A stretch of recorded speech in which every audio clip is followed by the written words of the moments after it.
addition or subtraction of fractions with different denominators. So we have done a video which I think it was actually multiplication of fractions is one that I've done before. I don't know if I've actually made one with the same denominator, not for this class anyhow. So for adding or subtracting fractions with different denominators, I'm going to write it on over here. So we have 4/5 plus 7/8.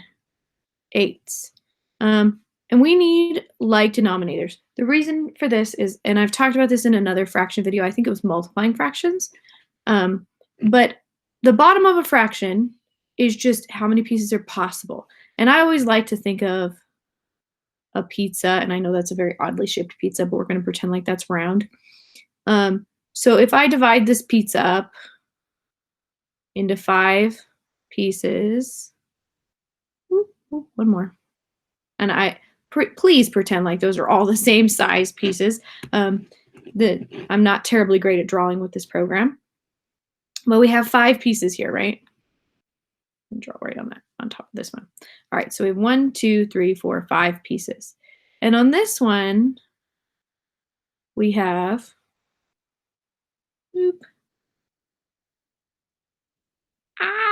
8 pieces. 1, 2, 3, 4, 5, 6, 7, 8. So these pieces, if I had drawn these a little bit more accurately, the 5 pieces would be bigger than the 8 pieces. These would be smaller slivers for each piece. Well, we need them to match so that we can compare them. I don't want big pieces and small pieces. I want them to all be the same size. That's why we have to make the denominators match. It's the whole reason behind it, is so that we're talking about the same size piece when we're dividing something up. So in order to make them the same size piece, we just want to look at lowest common multiples.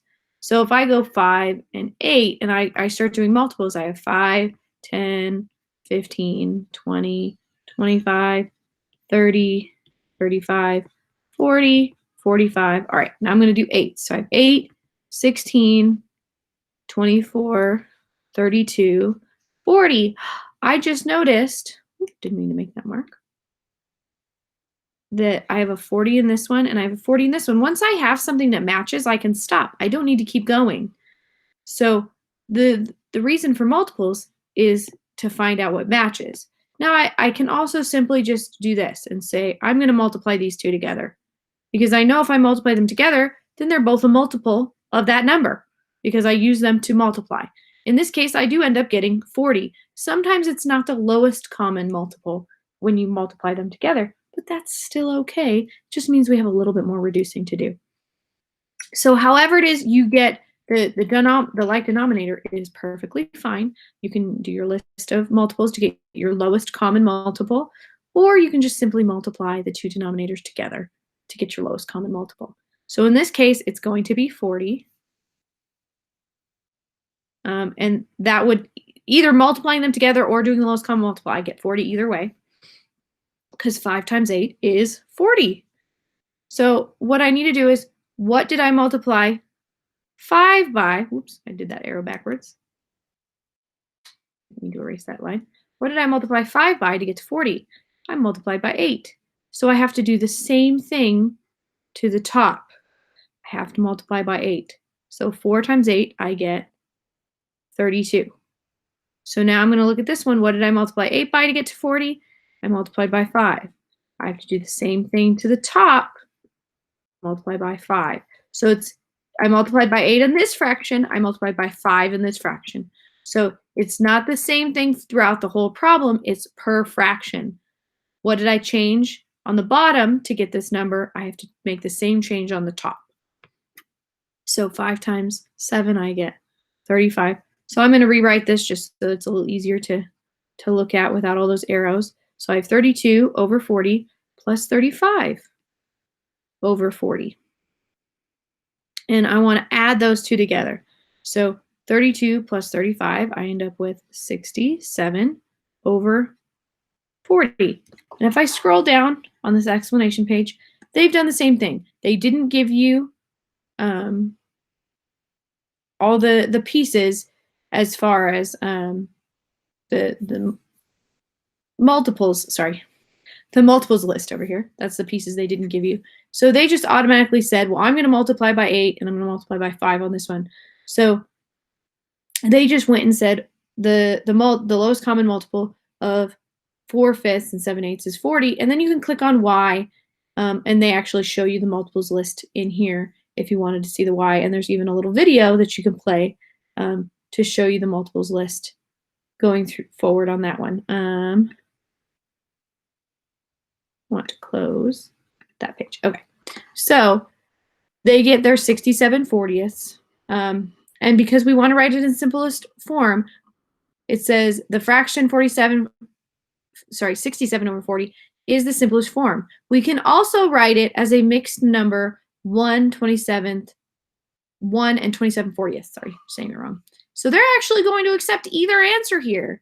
We can leave it as an improper fraction as long as it's simplified, or we can turn it into a mixed number. So it's kind of a nice thing. You don't have to turn this into a mixed number unless you really want to.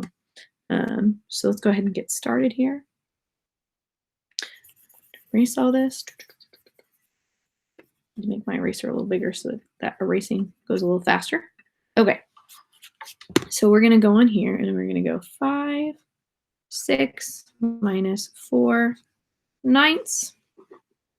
So if I start counting by 6s, I get 6, 12, 18, 24, 30. All right, if I go 9, 18, already, do we see a match? 18 and 18, lowest common multiple. So if I were to multiply these together, 6 and 9, I would get 54, which if I kept going on this list, I'd have 54. And if I kept going on this list, I'd end up with 54. But it's not the lowest common multiple. 18 is. So if you don't do the lowest common multiple, you're going to have to reduce at the end if you go with just 6 times 9. So the lowest common multiple saves you from reducing, but multiplying here saves you from having to write this list. So it just kind of depends on which option you prefer. So I prefer not to reduce, which is why I like finding the lowest common multiple here. So I know it's going to be 18 and 18. So what did we do to get from 6 to 18? We multiplied by, and I can just count how many there are here. 1, 2, 3. So 6 times 3 gets me 18. So I'm going to do the same thing for the top, and I get 15. And then what did I do for 9 to get to 18? And again, I only have 1, 2 numbers here, so that means 2 9s, or I multiplied by 2. So I'm going to do the same thing for the top. I'm going to multiply by 2. So I have 4 times 2, and I get 8. All right, let's write this a little cleaner. 8 plus 18 equals, so now I have 15 plus 18, and I get 23 over 18. Because I use the lowest common multiple, I know there shouldn't be any reducing at the end. It should be good to go. Not a guarantee, but generally there shouldn't be any reducing because I have the lowest common multiple on here. And I know 23 is actually a prime number, meaning that it can only divide by itself in 1. So 23 cannot be divided by anything 18 can be divided by. So we should be good to go. What's wrong with it? Let's see.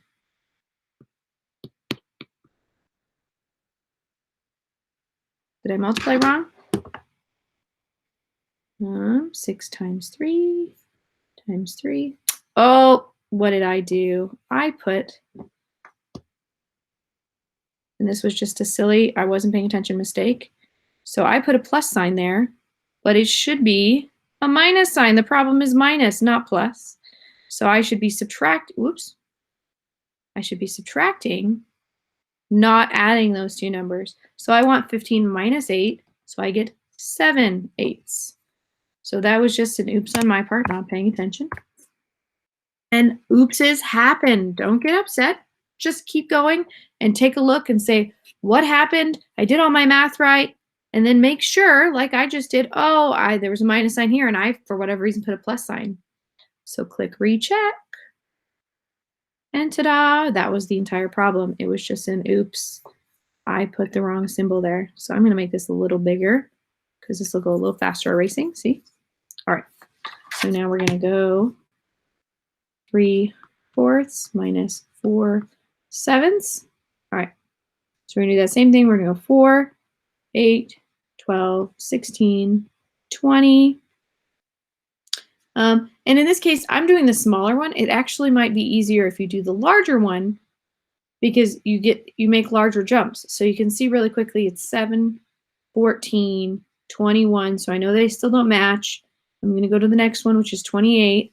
So let's see if that one matches for this one. We have 24, 28. So we do end up landing on 28 here. So we end up landing here right on 28. Now, if I'd used my other method where I just said I'm going to multiply these two numbers together to get a multiple, 4 times 7 is in fact 28. So I again land on the same number on this one, whichever method I end up using. It is 28. So I'm rewriting them here. So what did we do to get from 4 to 28? We have to multiply by 7. If you weren't sure right off the top of your head and you wrote your multiples list, you can go 1, 2, 3, 4, 5, 6, 7. That means I used 4 7 times, so times 7. So I'm going to do the same thing to the top here. I have to multiply by 7. So 3 times 7, I get 21. All right, what did we do to the 7 to get to 28? We multiplied by 4, and I can confirm that 1, 2, 3, 4. So there's 4 multiples there, so I'm going to do the same thing to the 4 on the top here. I'm going to multiply by 4. So 4 times 4, I get 16. All right, 21 over 28 minus, let's make sure that I subtracted this time, 16 over 28. And because I got that first one wrong, remember it takes points away for that, but because it was my very first one, it actually doesn't affect any kind of streak or anything. So if you're going to get one wrong, the first one's kind of the most convenient to get wrong because you just have to try one more and you only lose 1 point. You don't end up having to have too many extra problems. You only get one extra problem instead of a couple extra problems. All right, so if I'm going to subtract these, I have 21 minus 16. So that is 5 out of 28. So I know 5 and 28, they cannot reduce together. Again, lowest common multiple. There shouldn't be any reducing at the end, except for maybe changing it to a mixed number if you want to. Again, in the explanation, it said that we could do the improper fraction or the mixed number. So that's kind of a nice way to know which one they're expecting from you, because sometimes they expect the mixed number. All right, yay. So another topic down.